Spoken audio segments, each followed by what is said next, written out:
ನಮಸ್ತೆ ಸ್ನೇಹಿತರೆ, ಇವತ್ತು ನಾವು ದ್ವಿತೀಯ BA ಇತಿಹಾಸ, ಭಾರತ ಇತಿಹಾಸ ಮತ್ತು ಸಂಸ್ಕೃತಿಯಲ್ಲಿ ಮುಖ್ಯವಾದ ಪ್ರಶ್ನೆಯ ವಿವರಣೆಯನ್ನು ತಿಳ್ಕೊಳ್ಳುವ. ಈಗಾಗಲೇ ಬ್ಲಾಕ್ 1ರಲ್ಲಿ ಬರುವಂತಹ ಮುಖ್ಯವಾದ ಪ್ರಶ್ನೆಗಳ ಪಾಯಿಂಟ್ಸ್ಗಳನ್ನು, ಅದರ ವಿವರಣೆಯನ್ನು ಕೂಡ ನಿಮಗೆ ನಾನು ತಿಳಿಸ್ಕೊಟ್ಟಿದ್ದೆ. ಬ್ಲಾಕ್ 1ರಲ್ಲಿ ಯಾವುದನ್ನೆಲ್ಲ ಓದ್ಕೊಳ್ಬೇಕು ಅಂತ ಈಗಾಗಲೇ ನೀವು ಪಾಯಿಂಟ್ಸ್ ಬುಕ್ಕಲ್ಲಿ ಬರೆದಿದ್ದೀರಾ. ಶೇಷನ ಸುಧಾರಣೆಗಳು ಓದ್ಕೊಳ್ಬೇಕು, ಅಕ್ಬರನ ಧಾರ್ಮಿಕ ನೀತಿಯನ್ನು ಓದ್ಕೊಳ್ಬೇಕು, ಔರಂಗಜೇಬ್ನ ಧಾರ್ಮಿಕ ನೀತಿ, ಮೊಘಲ್ ಸಾಮ್ರಾಜ್ಯದ ಅವನತಿ ಮತ್ತು ಕಾರಣಗಳು, ತುಂಬಾ ಮುಖ್ಯವಾಗಿರುವಂಥ 15 ಅಂಕದ ಪ್ರಶ್ನೆಗಳು. ಹಾಗೆಯೇ ಇದರಲ್ಲಿ ನಾವು ನೋಡಿದರೆ ಬ್ಲಾಕ್ 1ರಲ್ಲಿ ನಾವು ಹುಮಾಯೂನ್ ನಾಮ 5 ಅಂಕಕ್ಕೆ ಕೇಳಿರುವಂಥ ಪ್ರಶ್ನೆ. ಹುಮಾಯೂನ್ ನಾಮದ ಬಗ್ಗೆ ಓದ್ಕೊಳ್ಬೇಕು. ಹುಮಾಯೂನ್ ನಾಮ ಆದ ನಂತರ ಇದರಲ್ಲಿ ನೀವು ಓದ್ಕೊಳ್ಬೇಕಾಗಿರುವಂತಹ ಮತ್ತೊಂದು 5 ಅಂಕದ ಪ್ರಶ್ನೆ, ಮೊದಲನೆಯ ಪಾಣಿಪತ್ ಯುದ್ಧ ಮತ್ತು ಅದರ ಪರಿಣಾಮಗಳು. 5 ಅಂಕಕ್ಕೆ 10 ಅಂಕಕ್ಕೆ ಬರುವಂತಹ ಪ್ರಶ್ನೆ, ಬಂದಿರುವಂತಹ ಪ್ರಶ್ನೆಯಾಗಿದೆ. ಹಳೆಯ ಪ್ರಶ್ನೆ ಪತ್ರಿಕೆಯಲ್ಲಿ ನೋಡಿದರೆ ನಿಮಗೆ ಅದರಲ್ಲಿ ಸಿಗ್ತದೆ. ಶೇರ್ಷಹನ ಸುಧಾರಣೆಗಳು ವೆರಿ ಇಂಪಾರ್ಟೆಂಟ್ ಆಗಿರುವಂಥ 15 ಅಂಕದ ಪ್ರಶ್ನೆ. ಇಲ್ಲಿ ಮತ್ತೊಂದು ಪ್ರಶ್ನೆಯನ್ನು ಕೂಡ ಕೇಳ್ತಾರೆ. ಶೇರ್ಷಹನ ಭೂಕಂದಾಯದ ಸುಧಾರಣೆಯನ್ನು ತಿಳಿಸಿ ಅಂತ 15 ಅಂಕಕ್ಕೆ ಬರುವಂತಹ ಪ್ರಶ್ನೆಯಾಗಿದೆ ಸ್ನೇಹಿತರೆ. ಅದರಿಂದ ಅದನ್ನು ನೀವು ಓದ್ಕೊಳ್ಳೇಬೇಕು. ಇನ್ನು ಅಕ್ಬರನ ಬಗ್ಗೆ ಬಂದರೆ, ಅಕ್ಬರನ ಧಾರ್ಮಿಕ ನೀತಿಯ ಪ್ರಶ್ನೆಯನ್ನು ಕೇಳ್ತಾರೆ. ಅಕ್ಬರನ ಧಾರ್ಮಿಕ ನೀತಿಯಲ್ಲಿ ನೀವು ಅವನ ಯಾವ ರೀತಿ ರಾಜ್ಯಭಾರವನ್ನು ಮಾಡಿದ, ಆಡಳಿತವನ್ನು ಯಾವ ರೀತಿ ಮಾಡಿದ್ದಾರೆ, ಅದನ್ನೆಲ್ಲ ಕೂಡ ನೀವು ಬರಿತಾ ಹೋಗಬೇಕು. ಇನ್ನು ಇದರಲ್ಲಿ ಈ ಒಂದು ಬ್ಲಾಕ್ 1ರಲ್ಲಿ ಇನ್ನು ಓದ್ಕೊಳ್ಬೇಕಾಗಿರುವಂಥ ಮತ್ತೊಂದು ಪ್ರಶ್ನೆ, ಔರಂಗಜೇಬ್ನ ಧಾರ್ಮಿಕ ನೀತಿಯನ್ನು ಬರಿಬೇಕು. ಈಗಾಗಲೇ ನಾನು ಅದನ್ನು ವಿವರಿಸಿದ್ದೇನೆ. ಇನ್ನು ಮುಖ್ಯವಾಗಿರುವಂಥ ಪ್ರಶ್ನೆ, ಮೊಘಲ್ ಸಾಮ್ರಾಜ್ಯದ ಅವನತಿಗೆ ಕಾರಣಗಳು. ವೆರಿ ಇಂಪಾರ್ಟೆಂಟ್ ಆಗಿರುವಂಥ 15 ಅಂಕಕ್ಕೆ 10 ಅಂಕಕ್ಕೆ ಕೇಳುವಂತಹ ಪ್ರಶ್ನೆಯಾಗಿದೆ. ಇನ್ನು ಬರುವಂತಹ ಒಂದು ಬ್ಲಾಕ್ 2ರಲ್ಲಿ ಬರುವಂತಹ ಮುಖ್ಯವಾದ ಪ್ರಶ್ನೆಗಳನ್ನು ನೋಡ್ತಾ ಹೋಗುವ. ಬ್ಲಾಕ್ 2ಕ್ಕೆ ಬಂದಾಗ ಘಟಕ 7ರಲ್ಲಿ ಯಾವುದನ್ನು ಓದ್ಕೊಳ್ಬೇಕಾಗಿರುವಂಥದ್ದು, ಇದರಲ್ಲಿ ನೋಡಿ, ಮನ್ಸಬ್ದಾರಿ ಪದ್ಧತಿಯ ಪ್ರಶ್ನೆ ಬಂದಿದೆ. ಮನ್ಸಬ್ದಾರಿ ವ್ಯವಸ್ಥೆ ಅಂದರೆ ಏನು ಎನ್ನುವಂಥದ್ದು ನಮಗೆ ಮೊದಲಿಗೆ ಅರ್ಥ ಆಗಬೇಕು. ಇದು ಒಂದು ಸೈನಿಕ ವ್ಯವಸ್ಥೆಯನ್ನೇ ಮೊಘಲರ ಕಾಲದಲ್ಲಿ ಮನ್ಸಬ್ದಾರಿ ಪದ್ಧತಿ ಅಂತ ಹೇಳ್ತಾ ಇದ್ರು. ಮೊಘಲರ ಒಂದು ಸೈನಿಕ ವ್ಯವಸ್ಥೆಯನ್ನು ಏನು ಹೇಳ್ತಾ ಇದ್ರು, ಮನ್ಸಬ್ದಾರಿ ವ್ಯವಸ್ಥೆ ಅಂತ ಕರಿತಾ ಇದ್ರು. ದೆಹಲಿಯ ಸುಲ್ತಾನರ ಕಾಲದಲ್ಲಿ ಈ ಒಂದು ವ್ಯವಸ್ಥೆ ಇತ್ತು. ದೆಹಲಿಯ ಸುಲ್ತಾನರ ಕಾಲದಲ್ಲಿ ಮನ್ಸಬ್ದಾರಿ ಪದ್ಧತಿಯನ್ನು ಮಾಡ್ತಾಯಿದ್ರು. ಶೇರ್ಷಹ ಸೂರನು ಕೂಡ ಅವನ ಸೈನ್ಯದಲ್ಲಿ ಒಂದು ರೀತಿಯ ಶ್ರೇಣಿ ವ್ಯವಸ್ಥೆಯನ್ನು ಮಾಡಿದ್ದ. ಅವನ ಸೈನ್ಯದಲ್ಲಿ 1,000, 2,000 ಹಾಗೆ ಇನ್ನೂ ಹೆಚ್ಚಿನ ಸಂಖ್ಯೆಯ ಸೈನಿಕರ ನಾಯಕತ್ವ ಕೂಡ ವಹಿಸ್ತಾ ಇದ್ದ ದಳಪತಿಗಳಿದ್ದರು. ಬಾಬರ್ ಮತ್ತು ಹುಮಾಯೂನ್ನವರ ಕೈ ಕೆಳಗೆ ಇರುವಂತಹ ಸೈನಿಕರಾದಂತಹ ಮಂಗೋಲರು, ತುರುಷ್ಕರು, ಉಜ್ಬೆನ್, ಪರ್ಷಿಯನ್ನರು, ಅಫ್ಘನ್ ಮುಂತಾದ ವಿದೇಶಿಯರು ಕೂಡ ಸೈನಿಕರಾಗಿದ್ದರು. ಅವರ ಬದಲಾಗಿ ಸೇನಾ ದಳಪತಿಗೆ ಭೂಮಿಯನ್ನು ಕೂಡ ನೀಡ್ತಾಯಿದ್ರು. ಸಂಬಳದ ಬದಲಿಗೆ ಸೇನಾ ದಳಪತಿಗಳಿಗೆ ಭೂಮಿಯನ್ನು ಕೊಡ್ತಾಯಿದ್ರು. ಹುಮಾಯೂನ್ನ ನಂತರ ಅಸಮರ್ಥ ದೊರೆಯ ಅಡಿಯಲ್ಲಿ ಅವರ ಸ್ವಾಮಿ ನಿಷ್ಠೆ ಇಲ್ಲದವರಂತೆ ವರ್ತಿಸುತ್ತಿದ್ದರಲ್ಲದೆ ನಿಗದಿಪಡಿಸಲಾಗಿದ್ದ ಸಂಖ್ಯೆಯ ಸೈನಿಕರನ್ನು ಕೂಡ ಒದಗಿಸಲು ಅವರು ವಿಫಲರಾಗಿದ್ದರು. ಅಕ್ಬರನಿಗೆ ಸೈನಿಕ ಬಲದಲ್ಲಿದ್ದ ಸೇನೆಯ ಅರಿವು ಪ್ರಾರಂಭದಲ್ಲಿಯೇ ತಿಳಿಯಿತು. ಮೊಘಲ್ ಮತ್ತು ಉಜ್ಬೆಕ್ ಸೇನಾಧಿಕಾರಿಗಳ ಬಲವಾದ ವಿರೋಧದ ನಡುವೆಯೂ ಕೂಡ ಅವನು ಸೇನೆಯ ಮೇಲಿನ ಸಂಪೂರ್ಣ ನಿಯಂತ್ರಣ ಮತ್ತು ನಿರ್ದೇಶನ ಅಧಿಕಾರವನ್ನು ವಹಿಸಿಕೊಂಡನು. ಅಮೂಲಾಗ್ರವಾಗಿ ಅದನ್ನು ಹೊಸದಾಗಿ ವ್ಯವಸ್ಥೆ ಕೂಡ ಮಾಡ್ತಾರೆ. ಇದರ ಫಲವೇ ಪ್ರಸಿದ್ಧವಾದ ಮನ್ಸಬ್ದಾರಿ ವ್ಯವಸ್ಥೆ ಎನ್ನುವಂಥದ್ದು ಬಂತು. ಇಲ್ಲಿ ಮನ್ಸಬ್ದಾರರು ಅಂದರೆ ಯಾರು? ಒಂದು ರೀತಿಯ ಅಧಿಕಾರ ಅದು. ಮನ್ಸಬ್ ಎಂದರೆ ಒಂದು ಸ್ಥಾನ. ಮನ್ಸಬ್ದಾರರು ಎಂದರೆ ಸಾಮ್ರಾಟನ ಸೇವೆಯಲ್ಲಿ ಅಂತಹ ಸ್ಥಾನವನ್ನು ಪಡೆದಿರುವಂಥವ್ರು, ಅಂದರೆ ಸೈನಿಕ ವ್ಯವಸ್ಥೆಯನ್ನು ಮಾಡಿಕೊಡುವವರಿದ್ದಾರಲ್ಲ ಅವರು. ಪ್ರತಿ ಮನ್ಸಬ್ದಾರರು ನಿರ್ದಿಷ್ಟ ಸಂಖ್ಯೆಯ ಸೈನಿಕರನ್ನು ಇಟ್ಟುಕೊಂಡಿರಬೇಕಾಗಿರ್ತಾ ಇತ್ತು. 10ರಿಂದ ಆರಂಭಿಸಿದಂತಹ ಸೈನಿಕರ ಸಂಖ್ಯೆ 10,000ವರೆಗೂ ಸೈನಿಕರನ್ನು ಸಿದ್ಧಪಡಿಸಿ ಇಟ್ಟುಕೊಳ್ಳುವಂಥದ್ದು, ಅಂದರೆ ಒಂದು ಟ್ರೈನಿಂಗ್ ಮಾಡಿಟ್ಕೊಳ್ಳುವಂಥದ್ದು. ತುಂಬ ಜನರನ್ನು ಸೇರಿಸಿ ಅವರಿಗೆ ಸೈನಿಕರ ಒಂದು ತರಬೇತಿಯನ್ನು ಕೊಟ್ಟು ಅವರನ್ನು ತಯಾರಿ ಮಾಡ್ತಾ ಇರುವಂಥದ್ದು. ಅಂತಹ ಸಂದರ್ಭದಲ್ಲಿ ರಾಜರು ಅವರಲ್ಲಿ ಬಂದು ತಮಗೆ ಸೈನಿಕರನ್ನು ಕೊಡಬೇಕು, ತಯಾರಿ ಮಾಡಿರುವಂತಹ, ಟ್ರೈನಿಂಗ್ ಆಗಿರುವಂತಹ, ತರಬೇತಿಯನ್ನು ಪಡೆದಿರುವಂತಹ ಸೈನಿಕರು ಬಂದು ಕೇಳಿದಾಗ, ಮನ್ಸಬ್ದಾರರಲ್ಲಿ ಕೇಳಿದಾಗ ಮನ್ಸಬ್ದಾರರು ಕೊಡುವಂಥದ್ದು. ಈ ಮನ್ಸಬ್ದಾರರಲ್ಲಿ 5,000ಕ್ಕಿಂತ ಅಧಿಕ ಸಂಖ್ಯೆಯ ಸೈನಿಕರನ್ನು ಸಿದ್ಧವಾಗಿರಿಸಿಕೊಂಡಿರುತ್ತಿದ್ದವರನ್ನು ಸಾಮಾನ್ಯವಾಗಿ ರಾಜಪರಿವಾರದ ಸಂಬಂಧಿಕರಿಂದ ನೇಮಕವನ್ನು ಕೂಡ ಮಾಡಿಕೊಳ್ತಾ ಇದ್ರು. ಈಗ ಮನ್ಸಬ್ದಾರರು ಹೆಚ್ಚು ಹೆಚ್ಚು ಜನಸಂಖ್ಯೆಯನ್ನು ಸೇರಿ ಅವರಿಗೆ ತರಬೇತಿಯನ್ನು ಕೊಟ್ಟು ಅವರನ್ನು ಸೈನಿಕರನ್ನಾಗಿ ಮಾಡಿರ್ತಾ ಇದ್ರು. ಯಾರಲ್ಲಿ ಹೆಚ್ಚು ಸೈನಿಕರಿದ್ದರು ಅವರನ್ನು ರಾಜಪರಿವಾರದವರು ನೇಮಕ ಮಾಡ್ಕೊಳ್ತಾ ಇದ್ರು. ಈಗ 5,000 ಸೈನಿಕರಿದ್ದಾರೆ ಅಂತ ಹೇಳ್ಕೊಳ್ಳಿ, ಅವರನ್ನು ಆ ಸಂಬಂಧಿಕರಿಂದ ನೇಮಕವನ್ನು ಮಾಡಿಕೊಳ್ತಾ ಇದ್ರು. ಕಾಲ ಸರಿದಂತೆ ಈ ಒಂದು ನಿಯಮವನ್ನು ಕೆಲವರ ಸಂದರ್ಭಗಳಲ್ಲಿ ಸಡಿಲ ಮಾಡಲಾಯಿತು. ನಂತರ 7,000 ಸೈನಿಕರ ಮನ್ಸಬ್ದಾರನಾಗಿದ್ದ ಮಾನ್ ಸಿಂಗ್ ಅಲ್ಲಿ ಪ್ರಮುಖನಾದರು. ಕೆ.ಸಿ. ಚೌಧರಿಯವರು ಹೇಳುವ ಪ್ರಕಾರ ಮನ್ಸಬ್ದಾರರು ಅಧಿಕಾರ ವರ್ಗದಲ್ಲಿ ಉನ್ನತ ಸ್ಥಾನವನ್ನು ಹೊಂದುತ್ತಾ ಇದ್ದರು. ಅವರ ನೇಮಕಾತಿ, ಅವರ ಒಂದು ಪದೋನ್ನತಿ, ಕೆಳ ಅಂತಸ್ತಿಗೆ ಇಳಿಸುವಿಕೆ ಅಥವಾ ಅಧಿಕಾರದಿಂದ ವಜಾ ಮಾಡುವುದು ಎಲ್ಲ ಕೂಡ ಯಾರ ಕೈಲಿತ್ತು? ರಾಜ ಸಾಮ್ರಾಟನ ಇಚ್ಛೆಯಂತೆ ನಡೀತಾ ಇತ್ತು.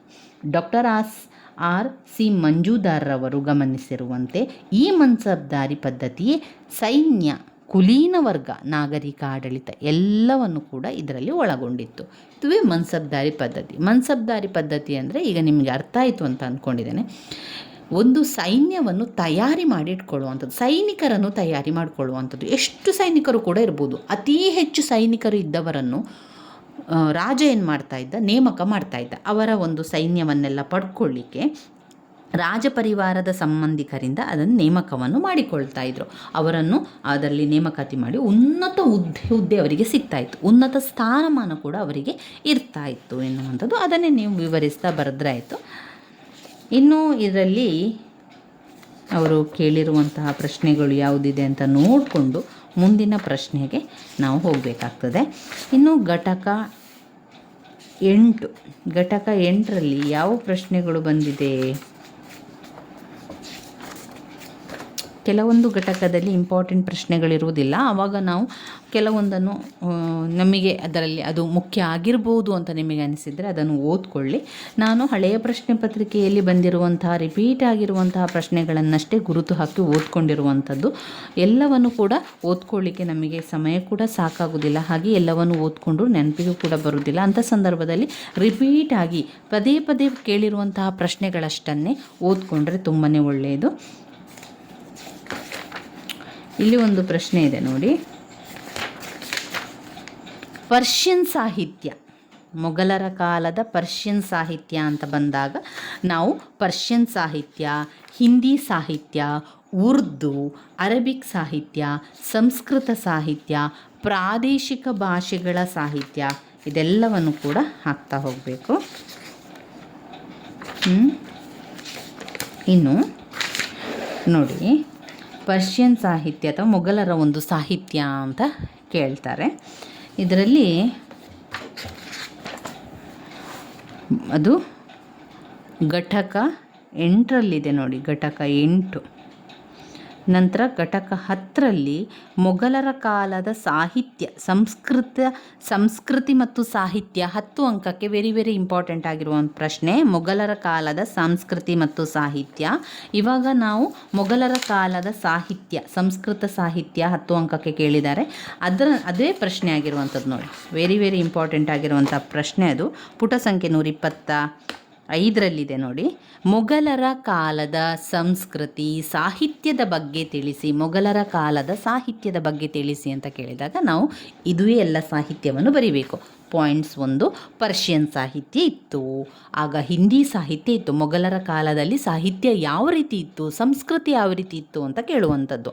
ಅಲ್ಲಿ 1 ಪರ್ಷಿಯನ್ ಸಾಹಿತ್ಯ ಇತ್ತು, ಹಿಂದಿ ಸಾಹಿತ್ಯ ಇತ್ತು, 3 ಉರ್ದು ಇತ್ತು, 4 ಅರಬಿಕ್ ಸಾಹಿತ್ಯ ಇತ್ತು, 4 ಸಂಸ್ಕೃತ ಸಾಹಿತ್ಯ ಇತ್ತು, 5 ಪ್ರಾದೇಶಿಕ ಭಾಷಾ ಸಾಹಿತ್ಯ ಕೂಡ ಇತ್ತು. ಇಲ್ಲಿ ಯಾವುದೆಲ್ಲ ವಿಚಾರವನ್ನು ಅವರು ಹೇಳ್ತಾ ಇದ್ದಾರೆ ಅಂತ ನೋಡ್ತಾ ಹೋಗುವ. ಮೊಘಲರ ಕಾಲದಲ್ಲಿ ಅಪಾರವಾದ ವೈವಿಧ್ಯಮಯ ಸಾಹಿತ್ಯದ ರಾಶಿಯೇ ಸೃಷ್ಟಿಯಾಯಿತು. ಮೊಘಲರ ಸುಲ್ತಾನರುಗಳಾದ ಬಾಬರ್, ಹುಮಾಯೂನ್, ಜಹಾಂಗೀರ್ ಸಾಹಿತ್ಯ ಕ್ಷೇತ್ರಕ್ಕೆ ತುಂಬನೇ ಅವರು ಕೊಡುಗೆಯನ್ನು ಕೊಟ್ಟಿದ್ದಾರೆ, ಪ್ರೋತ್ಸಾಹವನ್ನು ಕೊಟ್ಟಿದ್ದಾರೆ. ಮಾತ್ರವಲ್ಲದೆ ತಾವೇ ಕೂಡ ಸ್ವತಃ ವಿದ್ವಾಂಸರು ಕೂಡ ಆಗಿದ್ದಾರೆ. ಯಾರು? ಬಾಬರ್ ಇರ್ಬೋದು, ಹುಮಾಯೂನ್ ಇರ್ಬೋದು, ಜಹಾಂಗೀರ್ ಇವರೆಲ್ಲರೂ ಕೂಡ ಸಾಹಿತ್ಯ ಕ್ಷೇತ್ರಕ್ಕೆ ಅಪಾರವಾದ ಕೊಡುಗೆಯನ್ನು ನೀಡಿದ್ದಾರೆ. ಅದರ ಜೊತೆಗೆ ಪ್ರೋತ್ಸಾಹವನ್ನು ಕೂಡ ಮಾಡಿದ್ದಾರೆ. ಅಷ್ಟೇ ಅಲ್ಲದೆ ತಾವು ಕೂಡ ಸ್ವತಃ ವಿದ್ವಾಂಸರು ಕೂಡ ಆಗಿದ್ದಾರೆ. ಇದರಲ್ಲಿ ಅಕ್ಬರ್ ಮತ್ತು ಶಹಜಾನ್ ವಿದ್ವಾಂಸರಾಗಿರದಿದ್ದರೂ ಕೂಡ ಸಾಹಿತ್ಯ ಕ್ಷೇತ್ರಕ್ಕೆ ಅಪಾರವಾದ ಕೊಡುಗೆಯಷ್ಟೇ ಅಲ್ಲದೆ ಪ್ರೋತ್ಸಾಹವನ್ನು ಕೊಟ್ಟಿದ್ದಾರೆ. ಬಾಬರ್, ಹುಮಾಯೂನ್, ಜಹಾಂಗೀರ್ ಸಾಹಿತ್ಯ ಕ್ಷೇತ್ರದಲ್ಲಿ ಸ್ವತಃ ವಿದ್ವಾಂಸರಾಗಿದ್ದರು. ಅದರಲ್ಲಿ ಅಕ್ಬರ್ ಮತ್ತು ಶಹಜಾನ್ ವಿದ್ವಾಂಸರಾಗದಿದ್ದರೂ ಕೂಡ ಸಾಹಿತ್ಯ ಕ್ಷೇತ್ರಕ್ಕೆ, ಸಂಸ್ಕೃತಿಗೆ ಅಪಾರವಾದ ಕೊಡುಗೆ ಕೊಡುವುದರ ಜೊತೆಗೆ ಅದಕ್ಕೆ ಪ್ರೋತ್ಸಾಹವನ್ನು ಕೂಡ ಮಾಡಿದ್ದಾರೆ. ಅವರ ಪ್ರೋತ್ಸಾಹದ ಫಲವಾಗಿ ಆಸ್ಥಾನದ ಭಾಷೆಯಾಗಿದ್ದಂತಹ ಪರ್ಷಿಯನ್ದಲ್ಲಿ ಮಾತ್ರವಲ್ಲದೆ ಹಿಂದಿ, ಉರ್ದು, ಅರೇಬಿಕ್, ಸಂಸ್ಕೃತ ಭಾಷೆಗಳಲ್ಲಿ, ಪ್ರಾದೇಶಿಕ ಭಾಷೆಗಳಾದಂತಹ ಮರಾಠಿ, ಬೆಂಗಾಲಿ ಭಾಷೆಗಳಲ್ಲಿ ಅಪಾರವಾದ ಸಾಹಿತ್ಯಗಳು ಹೊರಬರ್ತದೆ.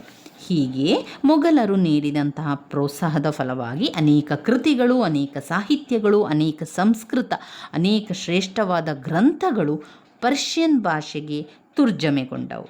ಸಾಹಿತ್ಯವನ್ನಷ್ಟೇ ಅಲ್ಲದೆ ಮೊಘಲ್ ದೊರೆಗಳು ಏನು ಮಾಡಿದರು? ಲಿಖಿತ ಕಲೆಗಳ ಬೆಳೆಯಲು ಉತ್ತೇಜನ, ಲಿಖಿತ ಕಲೆಗಳು ಯಾವುದೆಲ್ಲ ಇದೆ ಅದನ್ನೆಲ್ಲ ಬೆಳವಣಿಗೆ ಆಗಬೇಕು ಅಂತ ಹೇಳಿ ಉತ್ತೇಜನವನ್ನು ಕೂಡ ಕೊಡ್ತಾರೆ. ಮೊಘಲ್ ದೊರೆಗಳ ಆಶ್ರಯದಲ್ಲಿ ಸುಂದರವಾದ ಬರವಣಿಗೆ, ಶಿಲ್ಪಕಲೆ, ಚಿತ್ರಕಲೆ, ಸಂಗೀತ, ನೃತ್ಯ ಮೊದಲಾದ ಲಲಿತ ಕಲೆಗಳು ಕೂಡ ಬೆಳವಣಿಗೆ ಕಂಡುಬರ್ತದೆ. ಅದರ ಜೊತೆಗೆ ವಿದ್ಯಾಭ್ಯಾಸಕ್ಕೆ ಪ್ರೋತ್ಸಾಹವನ್ನು ನೀಡುತ್ತಾರೆ. ವಿದ್ಯಾಭ್ಯಾಸಕ್ಕೆ ಮೊಘಲರು ತುಂಬನೇ ಹೆಚ್ಚಿನ ಪ್ರೋತ್ಸಾಹವನ್ನು ನೀಡಿ ಸ್ತ್ರೀಯರ ವಿದ್ಯಾಭ್ಯಾಸಕ್ಕೂ ಕೂಡ ವಿಶೇಷವಾದ ಗಮನವನ್ನು ಕೊಡ್ತಾರೆ. ವಿದ್ಯಾಭ್ಯಾಸಕ್ಕಾಗಿ ಮದರಾಸ ಮಸೀದಿಯನ್ನು ಹೆಚ್ಚು ಸಂಖ್ಯೆಯಲ್ಲಿ ನಿರ್ಮಿಸಿ ದೆಹಲಿ, ಆಗ್ರಾ, ಫತೇಪುರ್ ಸಿಕ್ರಿ, ಮುಲ್ತಾನ್, ಅಲಹಾಬಾದ್, ಮಿಥಿಲಾ, ವರಾಗಾನ ಮುಂತಾದ ಪ್ರಮುಖ ಕಲಿಕಾ ಕೇಂದ್ರಗಳಾಗಿ ಹೊರಹೊಮ್ಮುತ್ತದೆ. ಈ ಕಲಿಕಾ ಕೇಂದ್ರಗಳಲ್ಲಿ ವ್ಯಾಕರಣಗಳಿರ್ಬೋದು, ಭೂಗೋಳಶಾಸ್ತ್ರ, ತತ್ವಶಾಸ್ತ್ರ, ಧರ್ಮಶಾಸ್ತ್ರ, ಇತಿಹಾಸ, ಗಣಿತ ಈ ಎಲ್ಲ ವಿಷಯಗಳನ್ನು ಕೂಡ ಬೋಧನೆ ಮಾಡ್ತಾಯಿದ್ರು. ವಿದ್ಯೆಯನ್ನು ಕಲಿಸುವುದು ಹಾಗೂ ವಿದ್ಯಾ ಕೇಂದ್ರಗಳನ್ನು ಸ್ಥಾಪಿಸುವುದು ಪವಿತ್ರ ಕಾರ್ಯವೆಂದು ತಿಳಿದಿದ್ದಂತಹ ಮೊಘಲ್ ದೊರೆಗಳು ವಿದ್ಯಾರ್ಥಿಗಳಿಂದ ಯಾವುದೇ ಶುಲ್ಕಗಳನ್ನು ಅವರು ತೆಗೆದುಕೊಳ್ತಾ ಇರಲಿಲ್ಲ.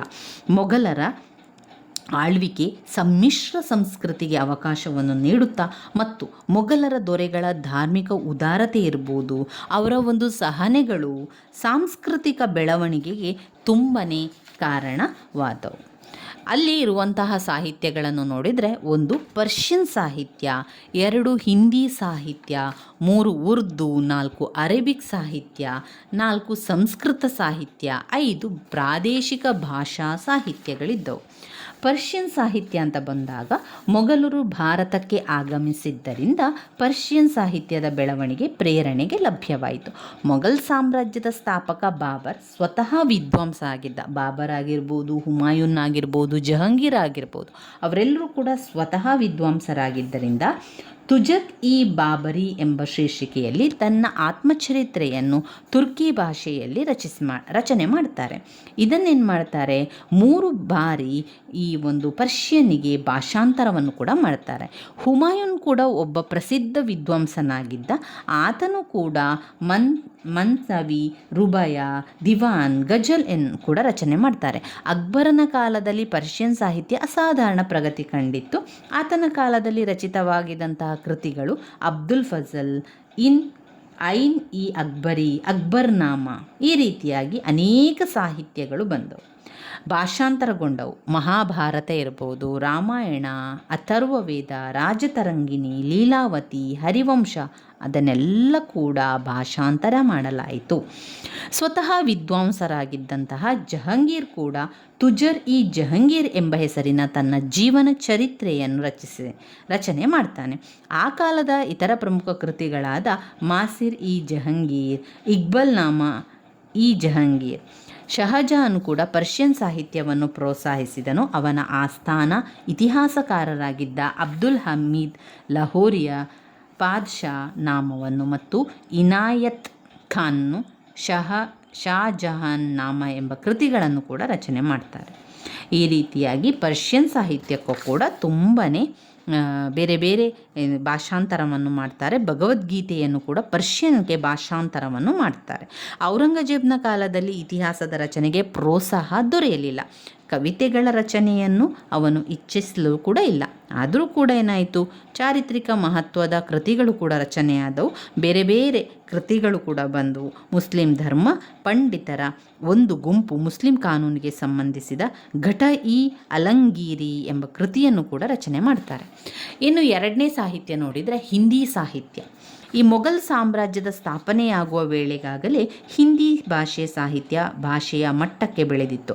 ಭಕ್ತಿ ಚಳುವಳಿಯ ಕಾಲದ ಸಂತರು ಹಿಂದಿ ಸಾಹಿತ್ಯವನ್ನು ಶ್ರೀಮಂತಗೊಳಿಸ್ತಾರೆ.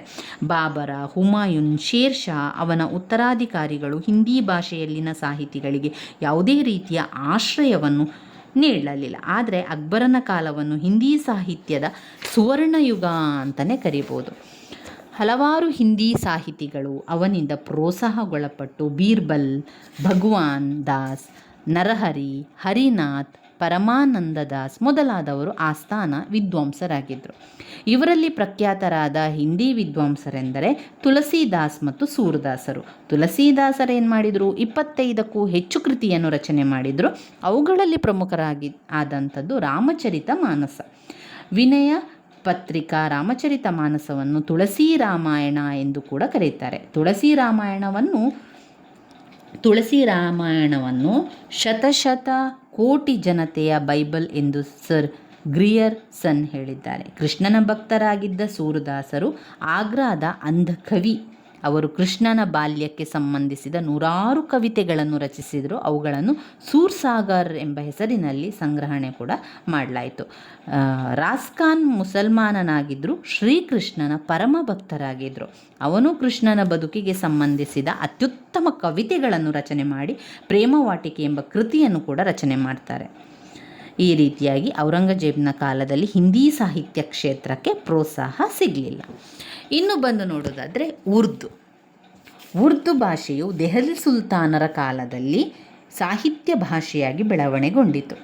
ಜಬನ್-ಇ ಹಿಂದಿವಿ ಎಂದು ಕರೆಯಲ್ಪಡುತ್ತಿದ್ದ ಉರ್ದು ಭಾಷೆ 14ನೇ ಶತಮಾನದ ಮೊದಲನೆಯ ಕಾಲಾವಧಿಯ ವೇಳೆಗೆ ಮರಾಠಿ, ಹಿಂದಿ, ಪರ್ಷಿಯನ್, ಅರೇಬಿಕ್ ಭಾಷೆಗಳ ಪದಗಳನ್ನು ಬಳಸಿಕೊಂಡು ಸಾಹಿತ್ಯಿಕ ರೂಪವನ್ನು ಕೂಡ ಪಡೆದುಕೊಳ್ಳುತ್ತದೆ.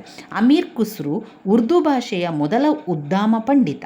ಅನಂತರ ಹಲವಾರು ಸೂಫಿ ಸಂತರು, ಭಕ್ತಿಪಂಥದ ಸಂತರು ಈ ಭಾಷೆಯಲ್ಲಿ ಧರ್ಮ ಪ್ರಚಾರವನ್ನು ಕೂಡ ಮಾಡುತ್ತಾರೆ. ಈ ಉರ್ದು ಜನಪ್ರಿಯ ಭಾಷೆಯಾಗಲು ನೆರವಾಯಿತು. ಮೊಘಲ್ ಚಕ್ರವರ್ತಿಗಳು ಈ ಭಾಷೆಗೆ ಪ್ರೋತ್ಸಾಹವನ್ನು ಕೂಡ ನೀಡ್ತಾರೆ. ಮುಹಮ್ಮದ್ ಶಾನು ಉರ್ದು ಭಾಷೆಯ ಕಲಿಕೆಗೆ ಪ್ರೋತ್ಸಾಹ ನೀಡಿ ಮೊದಲ ಮೊಘಲ್ ದೊರೆ. ಈತನು ದಕ್ಕನ್ನ ವಾಲಿ ಎಂಬ ಕವಿಯನ್ನು ತನ್ನ ಆಸ್ಥಾನಕ್ಕೆ ಆಹ್ವಾನಿಸಿ ಪದ್ಯಗಳನ್ನು ಆಸ್ಥಾನದಲ್ಲಿ ವಾಚಿಸಲು ಅವಕಾಶವನ್ನು ಮಾಡಿಕೊಟ್ಟನು. ಅನಂತರದಲ್ಲಿ ಬಂದ ಮುಸ್ಲಿಂ ವಿದ್ವಾಂಸರುಗಳಾದ ಅಬ್ರು, ಹಟಿಮ್, ನಜ್ಜಿ, ಮಜ್ಮನ್, ಮಜರ್ ಇನ್ನೂ ಮುಂತಾದ ಕವಿಗಳು ಉರ್ದು ಭಾಷೆಯಲ್ಲಿ ಕೃತಿಗಳನ್ನು ರಚನೆ ಮಾಡ್ತಾರೆ. ಉರ್ದು ಭಾಷೆ ಸಾಕಷ್ಟು ಬೆಳವಣಿಗೆ ಆಯಿತು. ನಂತರ ಅರೇಬಿಕ್ ಸಾಹಿತ್ಯ. ಮಧ್ಯಕಾಲೀನ ಮುಸ್ಲಿಂ ಸುಲ್ತಾನರ ಆಡಳಿತದ ಅವಧಿಯಲ್ಲಿ ಅತೀ ಕಡಿಮೆ ಅರೇಬಿಕ್ ಸಾಹಿತ್ಯ ರಚನೆಯಾಗಿರುವಂಥದ್ದು. ರಚನೆಯಾದಂತಹ ಸಾಹಿತ್ಯವು ಧಾರ್ಮಿಕ ಸಾಹಿತ್ಯಗಳಾದವು. ಆಲ್ ಬರೂನಿಯು ಪ್ರಸಿದ್ಧ ಕೃತಿ ಕಿತಾಬ್ ಆಲ್ ಹಿಂದ್ ಅನ್ನು ರಚಿಸಿದರು. ರಾಜಿಯುದ್ದನ್ ಹಸನ್ ಲುಮಾರಿಯಾ ಮಾಶಾರಿಕ್ ಉಲ್ ಅನ್ವರ್ ಎಂಬ ಕೃತಿಯನ್ನು ಕೂಡ ರಚನೆ ಮಾಡಿದರು. ಇನ್ನು ಸಂಸ್ಕೃತ ಸಾಹಿತ್ಯ ಕ್ಷೇತ್ರದಲ್ಲೂ ಮೊಘಲರ ಕಾಲದಲ್ಲಿ ಸಾಕಷ್ಟು ಪ್ರಗತಿಯಾಯಿತು. ಮೊಘಲ್ ಸುಲ್ತಾನರುಗಳಲ್ಲಿ ಸಂಸ್ಕೃತಕ್ಕೆ ಪ್ರಥಮ ರಾಜಾಶ್ರಯವನ್ನು ಕೊಟ್ಟ ವ್ಯಕ್ತಿ ಅಂದರೆ ಅಕ್ಬರ್.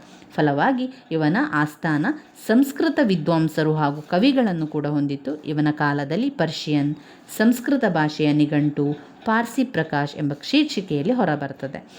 ಶಹಜಾನ್ನ ಕಾಲದಲ್ಲಿ ಜಗನ್ನಾಥ ಪಂಡಿತ, ರಸಗಂಗಾಧರ್, ಗಂಗಾಲಹರಿ ಎಂಬ ಕೃತಿಗಳನ್ನು ರಚಿಸಿದರು. ಆದರೆ ಔರಂಗಜೇಬನ ಆಳ್ವಿಕೆಯಲ್ಲಿ ಸಂಸ್ಕೃತ ಪಂಡಿತರಿಗೆ ಯಾವ ಪ್ರೋತ್ಸಾಹ ಕೂಡ ಸಿಗಲಿಲ್ಲ. ಇನ್ನು ಪ್ರಾದೇಶಿಕ ಭಾಷೆಗಳ ಸಾಹಿತ್ಯ. ಮಧ್ಯಕಾಲೀನ ಭಾರತದ ಚರಿತ್ರೆಯಲ್ಲಿ ಭಕ್ತಿ ಚಳುವಳಿಯು ಪ್ರಾದೇಶಿಕ ಭಾಷೆಗಳ ಬೆಳವಣಿಗೆಗೆ ಮುಖ್ಯ ಕಾರಣವಾಯಿತು. ಸಮಾಜ ಸುಧಾರಕರು, ಸಂತರು ಧರ್ಮ ಪ್ರಚಾರಕ್ಕೆ ಜನಸಾಮಾನ್ಯರ ಭಾಷೆಗಳನ್ನು ಬಳಸಿಕೊಂಡಿದ್ದರು. ಪ್ರಾದೇಶಿಕ ಭಾಷೆಗಳು ಅಭಿವೃದ್ಧಿ ಹೊಂದಿದ್ದವು. ಮುಕ್ತೇಶ್ವರ ಎಂಬ ಕವಿಯು ಮರಾಠಿ ಭಾಷೆಯಲ್ಲಿ ರಾಮಾಯಣ ಮಹಾಭಾರತವನ್ನು ರಚನೆ ಮಾಡ್ತಾರೆ. ಅಕ್ಬರನ ಕಾಲದಲ್ಲಿ ಆರ್ವರ್ ಎಂಬ ವಿದ್ವಾಂಸನು ಚಿತ್ ವಿಚಾರ್ ಸಮಾವತ್ ಶತ್ಪಥ್ ಕೇವಲ್ಯಾಗಿತ ಕೃತಿಗಳನ್ನು ಗುಜರಾತಿ ಭಾಷೆಯಲ್ಲಿ ರಚನೆ ಮಾಡ್ತಾರೆ. ಚೈತನ್ಯ ಬಂಗಾಳಿ ಸಾಹಿತ್ಯಕ್ಕೆ ವಿಪುಲವಾದ ಕೀರ್ತನ ಸಾಹಿತ್ಯ ಕೂಡ ನೀಡಿದ್ದಾರೆ. ಈ ರೀತಿಯಲ್ಲಿ ಅನೇಕ ಸಾಹಿತ್ಯಗಳು ಆಗಿನ ಕಾಲದಲ್ಲಿ ಬೆಳವಣಿಗೆ ಆಯಿತು.